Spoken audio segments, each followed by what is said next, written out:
Welcome to Learners Valley class 10th। हम algebraic factorisation सीख रहे हैं और एल्जेब्राइक फैक्टराइजेशन के अंदर हमने पहला जो सबसे इम्पॉर्टेंट प्रोसेस है वो देखा, वो था टेकिंग कॉमन या common factors method. Common factors method के अंदर हमने देखा कि किस तरीके से हम उस प्रोसेस को अप्लाई कर सकते हैं और जो गिवन क्वेश्चन होता है उसके अंदर कितनी टर्म्स हैं उसको काउंट करना है, उसको आइडेंटिफाई करना है, फिर उसके बाद में हर एक टर्म के फैक्टर्स ढूंढने हैं और फिर कॉमन फैक्टर लिया जाएगा। नाउ अब मैं थोड़ा सा एक मुश्किल सवाल के बारे में सोच रहा हूँ कि थोड़ा सा कॉम्प्लिकेटेड सवाल लेके देखें कि हम क्या उसके फैक्टर्स बना सकते हैं।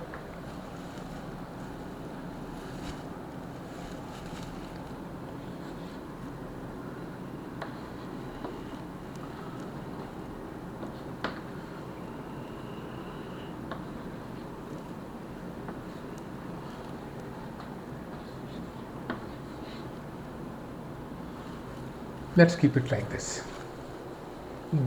दो टर्म्स ही मैं रख रहा हूँ उसको। ओके, अब हम टर्म्स की काउंटिंग को समझते हैं कि इसमें दो टर्म्स हैं, एक है पॉजिटिव 8x² है और दूसरी टर्म है नेगेटिव 12xy। कॉमन फैक्टर्स ढूंढने हैं।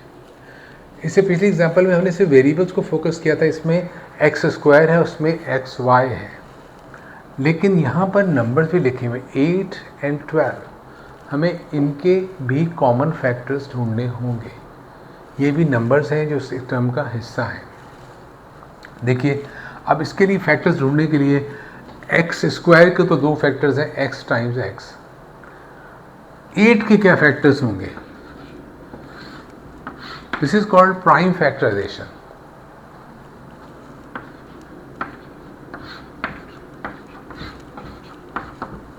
एट के फैक्टर्स बन रहे हैं, 3 2s आ रहे हैं। 12 के क्या फैक्टर्स बनेंगे?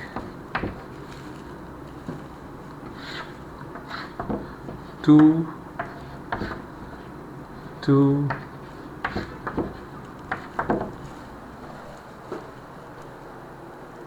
तो ये फैक्टर्स हैं इन नंबर्स के।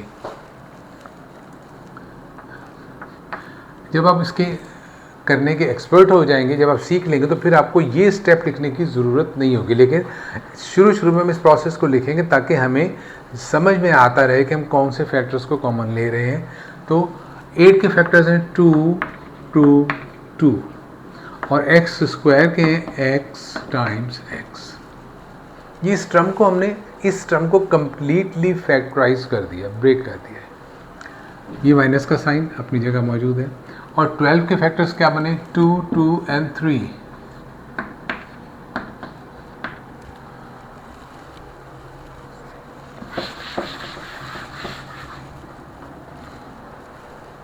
नाउ x और y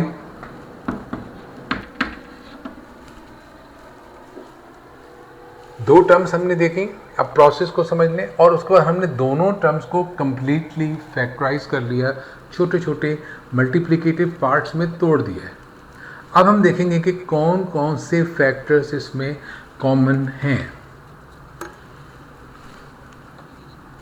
लेट्स सी हियर, ये 2 यहाँ भी नजर आ रहा है, ये कॉमन है 2 दोनों में। फिर ये वाला 2 देखिए, एक 2 यहाँ भी मौजूद है। नंबर्स के अंदर दो फैक्टर्स 2 के कॉमन आ रहे हैं। नाउ यहाँ 2 है और यहाँ पर क्या है? 3। अब ये कॉमन नहीं है। अब इसमें x और x है, यहाँ x और y है, तो एक x जो है ये भी कॉमन फैक्टर आ रहा है। इस तरह कितने कॉमन फैक्टर्स आ रहे हैं यहाँ पे इन दोनों टर्म्स में? मैं बता चुका हूँ, एक कॉमन फैक्टर तो 1 होता है, उसको तो आप भूल जाइए, उसे हम लिखते नहीं है। बहुत ही रेयर केसेस में हम उसे यूज़ करते हैं। जब हमारे पास कोई कॉमन फैक्टर नहीं होता तो फिर हम सोच सकते हैं कि हम 1 को कॉमन लेंगे। अभी 3 कॉमन फैक्टर है मेरे पास, 2 2x, यहाँ भी देखिए 2 2x। हम इन फैक्टर्स को एक ही बार लिख लेंगे जैसे कि हमने उस प्रोसेस में देखा था, और बाकी फैक्टर जो हर एक टर्म के बच गए हैं उनको हम एक फैक्टर का हिस्सा बना के ब्रैकेट में बंद कर देंगे।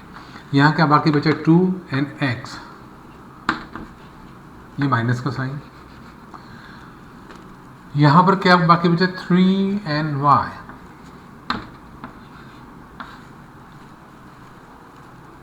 अब इन फैक्टर्स को या इन टर्म्स को अब सिंप्लीफाई कर लीजिए, क्या बनेगा 2 to the 4, ये बन जाएगा 2x माइनस 3। साइन के लिए इसलिए परेशान होने की ज़रूरत नहीं कि हमने जो चीज़ कॉमन ली है वो पॉजिटिव है, लिहाजा ये या यूँ कह लें कि हमने इसको 2x यानी कि 4x पे हमने इसको डिवाइड किया तो 4x पॉजिटिव है, तो जब हम इस पॉजिटिव टर्म को पॉजिटिव 4x पे डिवाइड करेंगे तो ये भी पॉजिटिव आएगा। नेगेटिव टर्म को जब पॉजिटिव पे डिवाइड करेंगे तो आंसर नेगेटिव आएगा। तो इस तरह कितने फैक्टर्स बन गए। Now when you look at first time, बहुत इनिशियल उस पर बहुत ही बेसिक फॉर्म में, तो इसका एक फैक्टर तो है 4x, लेकिन 4x एक्चुअली एक फैक्टर नहीं है। 4x के अंदर 3 या 4 फैक्टर छुपे हुए हैं, एक तो 2 है, दूसरा भी 2 है, तीसरा x और एक 1 भी है। खैर 1 को तो हम इग्नोर कर देते हैं, 1 की बात हम आप दोबारा नहीं करेंगे अनलेस अदरवाइज कि हमें बहुत ही कोई मुसीबत आ जाती है और हमें 1 को इस्तेमाल करना पड़ता है। तो इसमें 3 फैक्टर हैं, तो ये 4x एक फैक्टर नहीं है, एक्चुअली 3 फैक्टर्स हैं। और एक फैक्टर ये है, याद रखिए मैंने बताया था ब्रैकेट जो होता है ये हमेशा एक फैक्टर कहलाता है। तो एट द फर्स्ट साइट, ठीक है, फिजिकली या यूँ कह लें एज बर्ड आई व्यू, ये आपका फैक्टर नंबर 1 है और ये आपका फैक्टर 2 है। इसमें 2 फैक्टर्स बन रहे हैं, 4x and 2x minus 3y, ये 2 फैक्टर्स हैं। लेकिन ये फैक्टर 1 4x है और 4x को हम मज़ीद छोटे पार्ट्स में तोड़ सकते हैं। So that is another story. Now तो हमने एक थोड़ा सा फर्दर कॉम्प्लिकेटेड देखा कि इसमें ज़्यादा चीज़ें कॉमन निकल सकती थी एक से। नाउ अब मैं एक एग्जांपल ले रहा हूँ जो शायद इससे भी थोड़ी मुश्किल हो।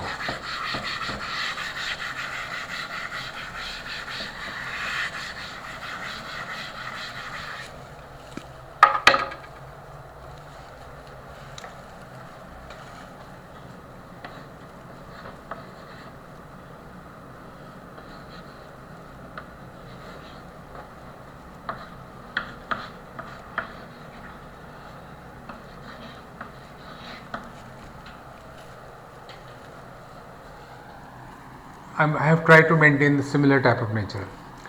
अब यहाँ पर क्या है, 2 टर्म्स हैं, पहचाने जा रहे हैं। पहली टर्म ये है और दूसरी टर्म ये है। ये है पॉजिटिव टर्म, पॉजिटिव 1/8xy, और दूसरी टर्म है नेगेटिव 1/12yz। कॉमन क्या होगा, पहले तो इन टर्म्स को ब्रेक करें तो हर टर्म में एक्स वाई 2 फैक्टर्स हैं, इसमें 2 टर्म वाई जेड है।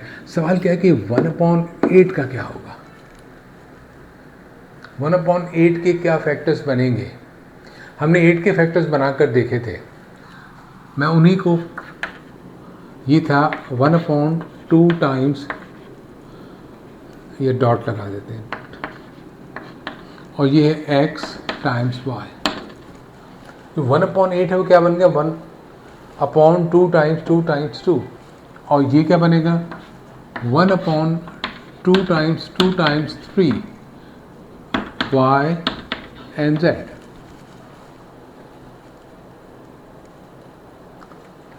अब ये 1/2 टाइम्स 2 टाइम्स 2 जो है, हम इसको लिख सकते हैं 1/2 times 1/2 times 1/2 x and y minus 1/2 times 1/2 times 1/3 times y and times z।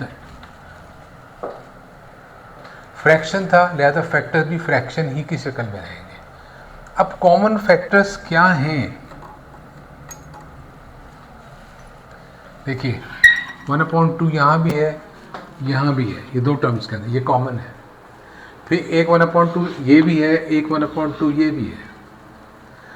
तीसरा फ्रैक्शन यहाँ 1/2 है, ये 1/3 है, ये तो कॉमन नहीं है, एक जैसे नहीं है। फिर यहाँ पर x है, यहाँ y है, यहाँ y है, यहाँ पे y and z है, तो कॉमन फैक्टर्स क्या है, y। अब इसको कॉमन लेने के बाद क्या बचता है हमारे पास, कॉमन आ रहा है 1/2 टाइम्स 1/2 टाइम्स y, और यहाँ बच क्या रहा है बाकी 1/2 टाइम्स x। ये माइनस का साइन आ गया, और यहाँ क्या बाकी बच रहा है 1/3 टाइम्स z। ज़रा सिंप्लीफाई करेंगे, ये बन जाएगा 1/4y and this is 1/2x and this is 1/3z। कितने फैक्टर्स बने इसके? तो एक फैक्टर ये है और दूसरा फैक्टर ये ब्रैकेट है। सो स्ट्रक्चर वाइज जो स्ट्रक्चर हमें नज़र आता है रिजल्ट का, जब हम कॉमन फैक्टर्स का मेथड अप्लाई करते हैं तो हमारे पास फैक्टर्स जो आते हैं वो दो होते हैं। एक सिंगल टर्म होती है जो कि जैसे 1/4y है, लेकिन एक्चुअली इसमें तीन फैक्टर्स हैं, एक 1/2 है, दूसरा भी 1/2 है, तीसरा y है। जबकि ब्रैकेट है उसको हम एक ही फैक्टर काउंट करेंगे, चाहे उसमें कितनी भी टर्म्स हो और कुछ भी हो, उसे हम कहेंगे कि वो एक ही फैक्टर है। और ये पूरी की पूरी जो एक्सप्रेशन है, अब इसमें कितनी टर्म्स हैं? ओरिजिनली इस एक्सप्रेशन में 2 टर्म्स थी, जब हम फैक्टर्स बना लेते हैं तो फिर वो पूरी की पूरी एक ही टर्म बन जाती है। ये 1 टर्म है, फैक्टराइज होने के बाद ये 1 टर्म बन गई है। अब मैं एक सवाल आप लोगों को देना चाह रहा हूँ, आप लोग उसको ट्राई करेंगे एंड देन विल सी अपने नेक्स्ट लेसन में कि उसको कितने लोग कर पाए। मेथड यही है, क्योंकि मेथड तो हम आइडेंटिफाई कर चुके हैं कि हम कॉमन फैक्टर्स मेथड को सीख रहे हैं, लिहाजा मेथड वही है।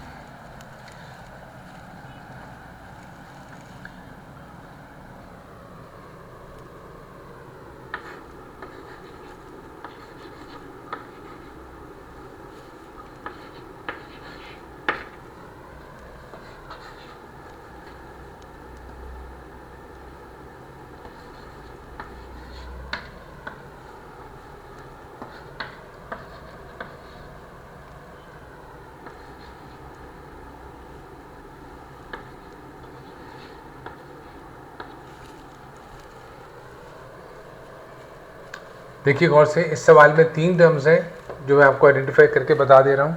पहली है 12x²y, तो याद रखिएगा स्क्वायर का मतलब इसमें 2x के फैक्टर्स हैं। दूसरी है -16xy², एक x का फैक्टर है, 2y के फैक्टर है। एंड दिस इज 20 इसमें x के भी 2 फैक्टर हैं और y के भी 2 फैक्टर हैं।